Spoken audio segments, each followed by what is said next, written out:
स्पष्ट कर दिया कि हम नीतीश कुमार के नेतृत्व पर किसी तरह की समझौता नहीं कर सकते हैं। बीते विधानसभा का चुनाव एनडीए ने लड़ा नीतीश कुमार जी के चेहरे पर। जनता ने अपना मैंडेट दिया। बिहार की राजनीति का इतिहास गवाह रहा है कि जब भी जिस भी गठबंधन का नेतृत्व नीतीश कुमार जी ने किया है, जनता ने अपना मैंडेट उसी गठबंधन को दिया है।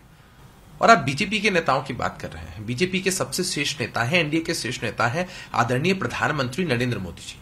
जब उन्होंने ही शुरू में ही स्पष्ट कर दिया है चीजों को कि नीतीश कुमार जी के नेतृत्व में एनडीए बिहार में चलेगा, तब फिर कंफ्यूजन कहां है?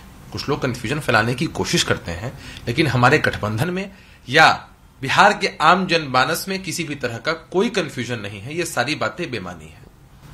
भाजपा का कहना है कि ये वही लोग हैं जो कभी तेजस्वी को सीएम बनाना चाहते थे, नीतीश कुमार को हराना चाहते हैं। अब जब नीतीश कुमार के साथ आ गए हैं तो इस तरह की बात कर रहे हैं। मुझे लगता है कि आप बीजेपी के प्रदेश अध्यक्ष महोदय के विषय में कह रहे हैं। देखिए, गठबंधन का स्वरूप कई बार बदलता रहता है। जरा याद करिए, 2015 के चुनाव में बीजेपी के साथ हमारा गठबंधन नहीं था। नीतीश कुमार जी ने महागठबंधन का स्वरूप तैयार किया था, तो बीजेपी के लोग उस वक्त नीतीश कुमार जी को सीएम बना रहे थे नहीं ना। तो हमारे नेता उपेंद्र कुशवाहा जी हैं, वो अगर गठबंधन में नहीं शामिल थे उस वक्त, तो पीछे की बातों को अब निकालना बेमानी है। और अगर पीछे की बातें निकालने चले हम लोग, तो फिर लोगों को कष्ट होना शुरू हो जाएगा। जिनके विषय में आप चर्चा कर रहे हैं, कभी वो राजद के प्रखंड के अध्यक्ष भी रह चुके हैं और 2005 का चुनाव उन्होंने आरजेडी के टिकट पर ही लड़ा था। एक तरफ अभी कह रहे हैं कि जंगल राज वालों की वापसी नहीं होनी चाहिए, और एक समय था 2005 का कि जब जंगल राज वालों के टिकट पर जाकर चुनाव लड़े थे और 3-4 हजार वोट पाए थे। तो लोगों को गड़े मुर्दे नहीं उखाड़ने चाहिए, गठबंधन की मजबूती के विषय में सोचना चाहिए।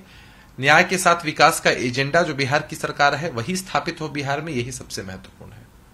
कुमार मोदी जो पूर्व डिप्टी सीएम भी रह चुके हैं, उन्होंने अशोक जयंती पर कहा कि बीजेपी के प्रयास से अशोक जयंती की शुरुआत हुई और अंत में छुट्टी भी उन्हीं के इसे घोषित हुआ प्रयास से, जिस पर कुशवाहा ने कहा है कि ये सरासर गलत है और ये जो पूर्व एक फॉर्मर डिप्टी सीएम का जो स्पीच है वो सच्चाई से पर है।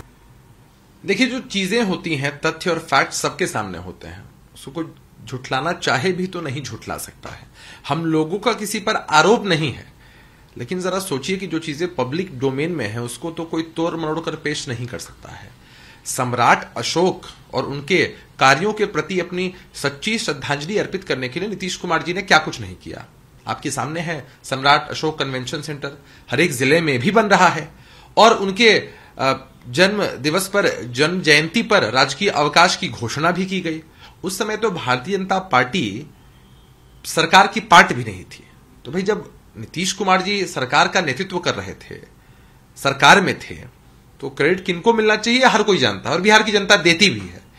लेकिन राजनीति में अमूमन ऐसा होता है, सार्वजनिक सामाजिक जीवन में ऐसा होता है कि जब भी कुछ अच्छे कार्य होते हैं तो उनके पीछे का क्रेडिट लेने की होड़ होती है। क्रेडिट लीजिए, क्रेडिट कोई लेना चाहता है ले, हम लोग उसके पीछे नहीं पड़ते हैं।